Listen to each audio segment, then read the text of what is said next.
Quarantine में रहने वालों के लिए डीएम ने खोला मनोरंजन का पिटारा। जी हां, ये खबर है समस्तीपुर से। बता दें कि कोरोना वायरस के बीच बाहर से आने वाले प्रवासी मजदूर के लिए जिले में हर जगह क्वारंटीन सेंटर बनाया गया है, जिसमें बाहर से आने वाले प्रवासी मजदूर रहते हैं। रहने वाले मजदूर को मनोरंजन के लिए जिलाधिकारी ने सभी क्वारंटीन सेंटर में चेस, कैरम एवं टेलीविज़न लगाने का निर्देश दिया है।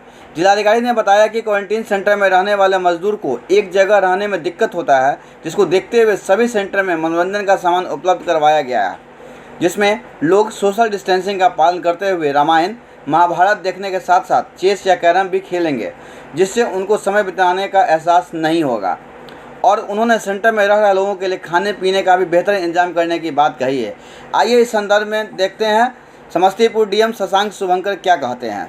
और लोगों से हम लोग कंसल्टेशन में उनका खाना वगैरह वो लोग डिसाइड करेंगे क्या बनना है। उसी के साथ साथ टीवी लगाने का भी व्यवस्था किया गया है। 22 कैंप में टीवी चालू हो गया है। कल हम लोगों को फोटो वगैरह भी मिला था, आप लोगों से शेयर कर देंगे।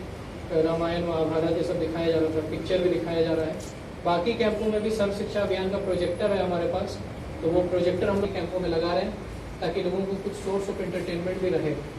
इसके अलावा कुछ स्पोर्ट्स के इक्विपमेंट्स भी स्कूल्स में हैं, उनको भी हम लोगों को अवेलेबल करा रहे हैं ताकि जिसको सोशल डिस्टेंसिंग का पालन करते हुए कुछ खेलना वगैरह चाहते हैं तो वो भी करें। तो पर्पस ये कि 21 दिन रहना है तो लोग उसमें परेशान ना हो, आराम से रहें और फिजिकली एक्टिव रहेंगे तो उनका स्वास्थ्य भी लाभ होगा। फिजिकल एजुकेशन के टीचर लोगों को भी लगाया गया है ताकि वो लोग उनको योगा का अभ्यास कराएंगे। वो भी कल 3 कैंपों से हम लोगों को फोटो भी मिला था, योगा कराया जा रहा था, तो उसको भी लोग काफ़ी पसंद कर रहे हैं। SCS मिथिला के लिए समस्तीपुर से अमर कुमार चंदन की रिपोर्ट।